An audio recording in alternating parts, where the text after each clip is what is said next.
amigos da TV Humana, sou a Nízia Ontem, você está nos limites da eternidade. É um programa que nós repassamos tudo o que historicamente está contido no Antigo Testamento e que é muito interessante. E estou falando sobre os profetas. Hoje eu falarei sobre o profeta Oséias, que ele tem uma história singular dentro de todos os outros profetas. Oséias, ele era um homem tranquilo, sereno, e aí ele foi requisitado para ele profetizar. Só que ele profetizaria de uma forma diferente. Então, só pontuando, né, na linha histórica, quando ele surgiu, ele era solteiro, e nesse momento, quando ele foi chamado, ele foi também, pelo Senhor de Israel, ele foi também orientado a casar-se. Então, ele se casou. Nesse momento, lá em Israel, que é o Reino do Norte, estava como rei Jeroboão II, que também adotava todos os critérios de adoração a Baal, Marduk, que os anteriores. E Jeroboão, ele foi um rei muito próspero, ele ficou 41 anos governando, e ele cresceu, ele prosperou. Então, economicamente, Israel estava muito bem, só que moralmente tinha declinado muito. E o que aconteceu? Israel, ele tinha os dois reinos do sul e do norte haviam decaído muito moralmente e esquecido o Deus de Israel. Então, o profeta Oséias, ele vem com de uma forma sui generis, fazer a sua profecia. Então, quando ele é orientado ou mandado se casar, ele tem, né, como orientação para ele se casar com uma prostituta, né? Só que dentro daquilo que eles entendiam naquele tempo, ela não era uma prostituta assim vulgar, provavelmente ela era uma sacerdotisa de Baal. Mas chegarei lá explicando melhor essa questão. Então, isso está acontecendo no ano 750, antes da Era Comum. Ele foi contemporâneo de Jonas, de Amós, que também vou falar na sequência, que é o outro profeta. E já havia, né, claros indícios de que o Reino do Norte estava em franco declínio, porque 27 anos após o pronunciamento de Oséias, Samaria caiu. O Jeroboão, que era o rei, ele era da linhagem de Jeú, aquele rei que matou todos os descendentes de Acabe, matou a mulher de Acabe, que era a rainha Jezabel, que era uma mulher difícil. E então ele tinha já uma linhagem dentro da aristocracia de Israel. E ele tinha uma visão muito grande de governo, porque ele, por 12 anos, ele foi corregente do seu pai, que era o rei Jeoás, né? E então ele executou grandes campanhas militares. Ele era assim, ele era visionário, tanto que ele ficou 41 anos, né? Recuperou as fronteiras de Israel, né, sendo como o Reino do Norte, que haviam sido tomadas pela Síria. dominou Damasco. E conforme o profeta Jonas também havia profetizado, mas assim, não dentro do seu próprio livro. Jonas falou algumas coisas que foi mencionado, ou está mencionado, no livro de Reis, segundo Reis. Bom, do ponto de vista econômico, então, esse Jeroboão, ele foi o mais bem sucedido do Reino do Norte, onde alcançou o ápice economicamente falando, mas havia uma grande disparidade social, ou seja, né, a distribuição de renda era muito gritante, né, a disparidade era muito grande. E então havia dois mundos, né, dentro do Reino do Norte, que era a camada alta, a aristocracia, e a camada da miséria. E era muito grande o contraste. E aquilo chocava alguns que ainda guardavam aqueles valores do Senhor de Israel, de como deveria ser, né? Por um lado, Oséias, assim como Amós também vai ver, ele viu uma opulência, né? Uma extravagância de um luxo sem fim e uma miserabilidade extrema do outro lado. E também já havia corrupção desde o início dos reinos, mas estava num nível muito acentuado de corrupção e declínio moral, assim como a falsa sensação de segurança que criou-se por conta do sucesso, né, da estabilidade, vamos pôr entre aspas, né? Então, o Senhor de Israel foi completamente preterido e ganhou força quem? Né? O Senhor Baal, que era um adversário em potencial do Senhor de Israel. Oséias, ele era um homem culto e conhecia bem a situação econômica, política dos dois reinos de Israel, assim como ele também tinha uma visão da geopolítica de toda aquela região. E ele, né, sabia dessa adoração a Baal, quais eram os critérios para ter essa adoração, porque esse Deus Baal prometia fertilidade e prosperidade para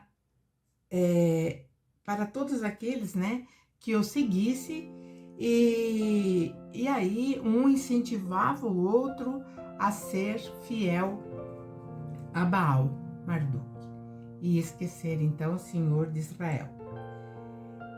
E por conta dessa orientação, ou uma ordem mesmo expedida, que ele deveria se casar com uma prostituta, ele vai expor a sua vida íntima nesse livro. Então ele vai expor a vida dele. E na leitura do livro a gente observa que ele tem um amor muito grande por essa mulher que se chama Gomer. E então, nessa família que ele constituiu, existia assim um antagonismo, mesmo porque, né, ele não era, vamos dizer assim, ele não concordava com aquela vida que ela tinha tido até os dois entrarem na comunhão do matrimônio. Bom, enfim, casaram-se, tiveram 3 filhos com nomes bem expressivos e significativos. Então, o primeiro filho se chamou Jezreel. Jezreel significava Deus semeia. Assim, o significado é Deus semeia. Aí, algum tempo depois, nasceu uma menina que se chamou Lohuamá. que significa o nome dessa menina, a desfavorecida. Um nome meio forte para um bebê. Quando ela tirou, né, a Loruama do peito, ela ficou grávida de novo, a Gomer, e nasceu outro menino, que ele foi mandado, o Senhor que mandava esses nomes, era mandado pelo Senhor. Se chamou Lo-Ami, que significa não meu povo. Então, esses nomes, nós vamos ver, cada um tinha um significado e estava dentro daquilo que ele ia fazer a profecia. A vida de Gomer e de Oséias foi muito agitada, porque ela, embora ela tivesse todo o amparo, né? Ela, dentro da família, ela não se acostumava com a vida doméstica. Ela queria voltar àquela vida que ela tinha. Ela estava acostumada a receber presentes dos seus clientes, assim como também, né, vamos dizer, subsídios financeiros. Então, ela era uma mulher também feliz.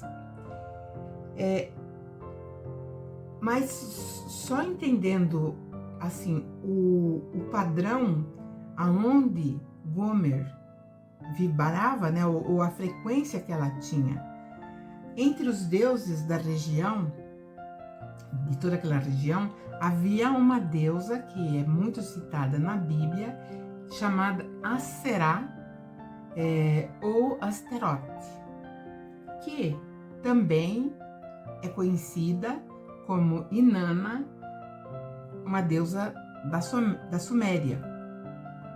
Inclusive, essa deusa fazia parte do clã dos colonizadores da Terra. Inanna, então, era neta do deus Enlil e tinha muito prazer nos cultos para a sua adoração. Então, quando ela fazia os templos e ali havia a adoração, ela era muito, vamos dizer assim, amante do sexo. Então ela achava muito lindo aquilo, porque quando eles vieram para a Terra, ela nasceu na Terra, e o que ela mais ficava assim admirada de ver eram os nativos, ainda de uma forma primitiva, se multiplicando, né? Então não havia privacidade entre um casal, então ela achava aquilo bonito, né?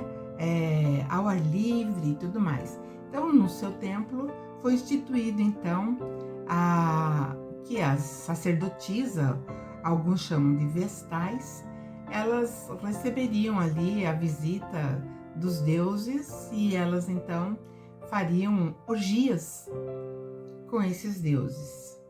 E então, nessas cerimônias, Inanna então ficava muito feliz.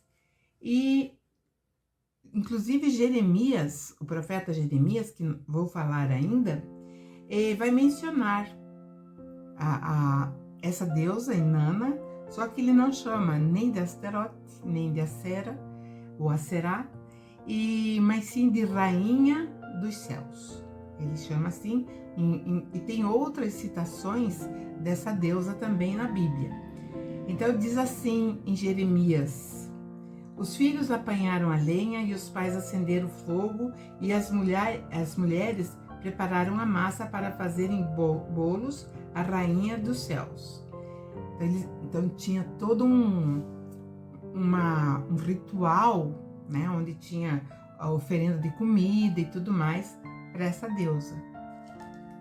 E as tabuletas que foram encontradas na Mesopotâmia, do tempo lá muito recuado, também nos trazem informações, né, sobre vários deuses, e um deles era Inanna, que tinha um pássaro. Então esse pássaro, na verdade, era um veículo, e ela voava de um lado para o outro, ou por todos os cantos da terra e promovia assim ou difundia, ou os chamava os simpatizantes. Mas ela não era assim, por assim dizer, né, tão nociva quanto Baal. E aí, dentro daquilo que eu pesquisei, que eu estudei, né, não com tanta profundidade, porque não desconheço o idioma hebraico ou aramaico, mas acredito eu que Oséias ele deve ter encontrado Gomer num desses tempos. Então, por isso ela foi tida como prostituta, porque a vida dele vai ser exposta para mostrar como exemplo tanto para o sul quanto para o norte de Israel. A guerra sempre, na verdade, não era exatamente povo de Israel com os filisteus, com os cananeus.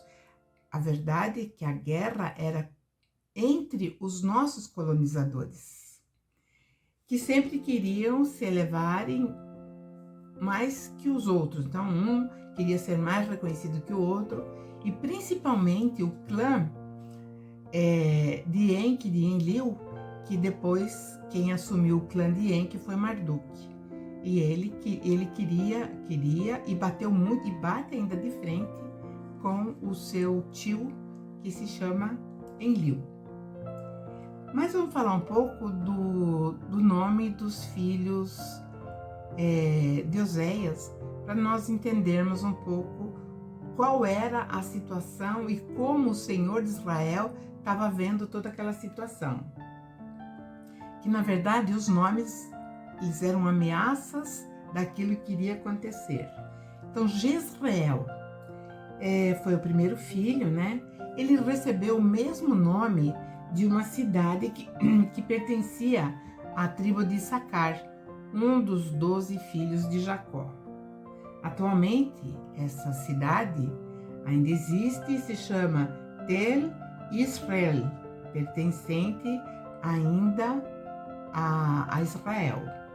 Serviu de residência para o rei Acabe, mesmo sendo Samaria a capital, mas Acabe ficava sempre em Jezreel. O nome era o sinalizador do fim da dinastia de Jeú, que justamente era o Jeroboão. Então, ia acabar ali, porque ia entrar num outro momento onde estava caminhando já para a extinção do Reino do Norte. Então, o Senhor diz, né, que o nome do filho seria Jezreel, porque no vale de Jezreel destruirei o poder militar de Israel do Norte. Então, ali ia acontecer algo que iria aniquilar toda a saga, né, desde o tempo de Jeroboão I, quando foi dividido em 2 reinos Israel. A segunda filha, Lo-Ruama, significava que ele não teria mais amor pelo povo de Israel, mas ele continuaria amando Judá, que era o reino do sul. Lo-Ami, que é não meu povo, então significava que Israel não seria mais o povo do Senhor. Então, nós temos aí uma informação muito importante para entendermos, né, aonde foram as 10 tribos de Israel, que ficavam as 10 tribos do norte. Então, a profecia, né, seria assim, que trouxe Oséias, que o povo de Israel seria como grãos de areia do mar, e seria tão numeroso que não poderia ser contado nem medido. E nós sabemos perfeitamente que esse povo que se evaporou, ele foi assimilado por várias partes do mundo. Então foi a dispersão desse povo, as 10 tribos. Uma das tribos provavelmente seja a tribo de Dan, que foi para o norte e se fixou onde hoje é a Rússia. Uma outra coisa muito importante dentro da profecia de Oséias é que, além desse acerto de contas, né, teria assim uma consequência que teria um desdobramento no futuro.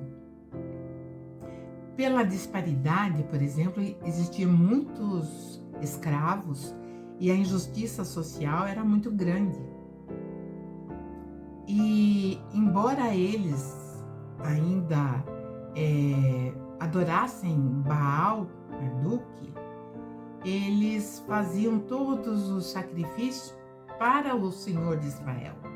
Então eles levavam, né, as ofertas, aqueles bois gordos, né, ovelhas, ofereciam em sacrifício para o Senhor de Israel. Só que eles adoravam mesmo o Senhor Baal. Então é por isso que dentro do livro de Oséias vai ter assim,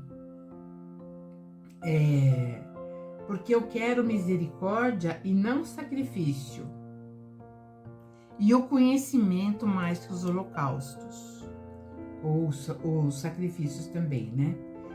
Então nós vemos aí que Jesus mais tarde, ele vai falar exatamente a mesma coisa. Jesus diz, em todas essas letras, misericórdia quero e não sacrifícios. Por quê? A misericórdia é justamente nessa visão de fraterna, ou numa visão humanitária, que tem que reinar no planeta Terra. E hoje nós percebemos também que não existe. Então, o mesmo problema que estava acontecendo lá com o profeta Oséias, continua acontecendo aqui. A filha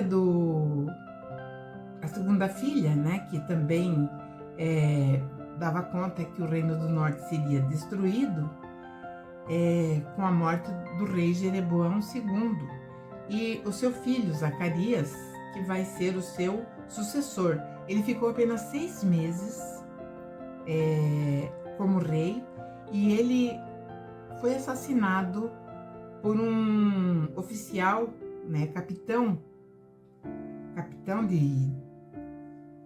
da guarda, e ele fez uma conspiração, assassinou o sucessor, que era Zacarias, né, e ficou no trono. Porém, ele ficou ali apenas por 3 meses, né? Porque veio lá um homem chamado Menahem, que fazia parte da aristocracia do Reino do Norte, e como eles estavam naquele conflito, se achando que eles, né, a cúpula, achava que eles tinham poder, que eles tinham tomado tantas cidades, né, da Síria, e que eles eram meio que imbatíveis. E quando provavelmente Jeroboão II morre, Zacarias, ele tem um pulso que não era firme. Então Menahem vai e mata o Salum, que tinha sido conspirador da morte do Zacarias. E ficou apenas também pouco tempo, e também foi, né, colocado para fora. Mas nesse período que Menahem fica ali, ele reprime violentamente uma revolta que estava já acontecendo na cidade de Tirsa, né? E uma outra revolta também na cidade de Tifesa, né? E ele reprimiu com uma violência assim absurda. Então ele matou todos os homens dessa cidade e esventrou todas as mulheres grávidas, ou seja, toda grávida ele abriu a barriga, matando a mãe e filho. E assim, né, estava acontecendo uma reviravolta também, porque a Síria estava crescendo. E nesse momento, quem estava no auge ou no comando do Império Assírio era Tiglat-Pileser III. E Tiglat, quando viu que o Reino do Norte estava nessa fragilidade, estava, vamos dizer, enfraquecido, ele vai invadir. E justamente quando o Menahem era o rei.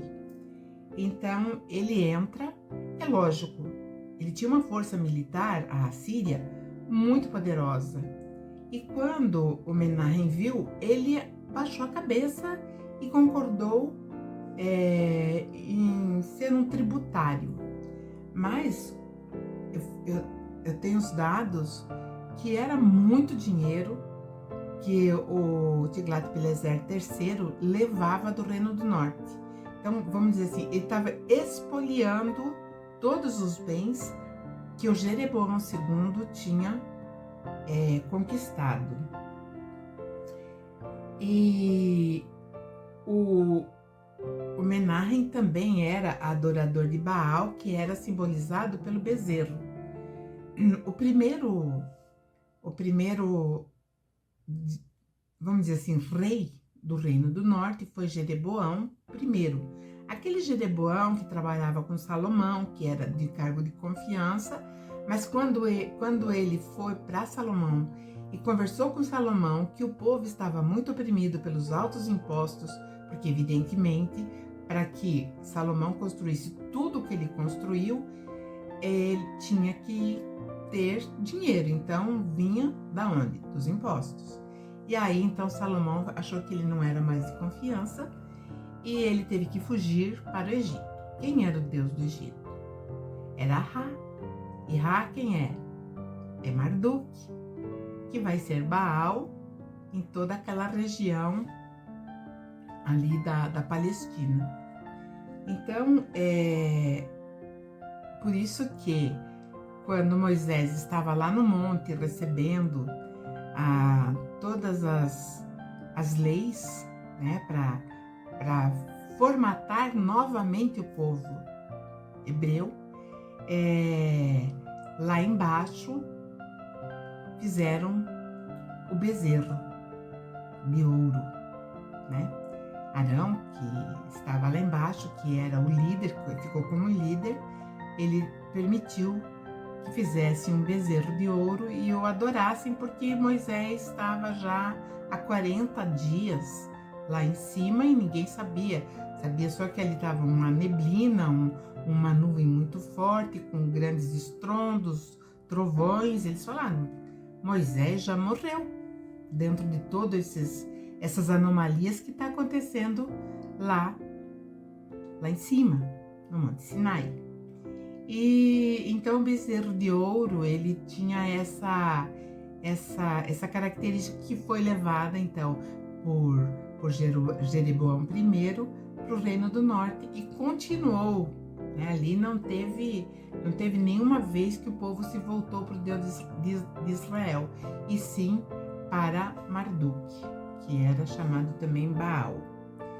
E então Oséias, ele vai profetizar a queda da aristocracia do Reino do Norte, o descontentamento do Senhor, né, com Israel como um todo, não só o Reino do Norte, mas também o Reino do Sul começava a passar por dificuldades e também mostrando a infidelidade ao Deus de Israel. Então, assim, a vida de Oséias foi uma parábola, na verdade, uma parábola que o Senhor mostrou para Israel, que, na verdade, qual era a mensagem? Israel era casada, ou seja, ela tinha um pacto com o Senhor, só que se prostituía com outros deuses, ou outro Deus, né? Então ela era infiel, por isso que ele foi aconselhado a casar com uma, vamos falar que é mais bonitinho, sacerdotisa de Baal, ou que era sacerdotisa de Acera, né, que também era inimiga de Marduk, mas que de repente, moralmente, parece que também tinha descido alguns degraus, né? E por conta dessa infidelidade, então haveria destruição. E essa destruição vai ser muito dura, e eu falarei acerca dela nos próximos episódios, através de outros profetas que também vieram relatando, né? Então, hoje eu estou falando desses profetas que são categorizados como profetas menores, não no valor, mas sim na questão dos livros, né, que eram mais curtos, mais enxutos. Então, falaríamos mais sobre as profecias ainda dos profetas menores. Agradeço a todos os telespectadores, sempre recomendando que nos sigam nas nossas redes sociais, compartilhem a TV Humana e estaremos sempre juntos. Até a próxima!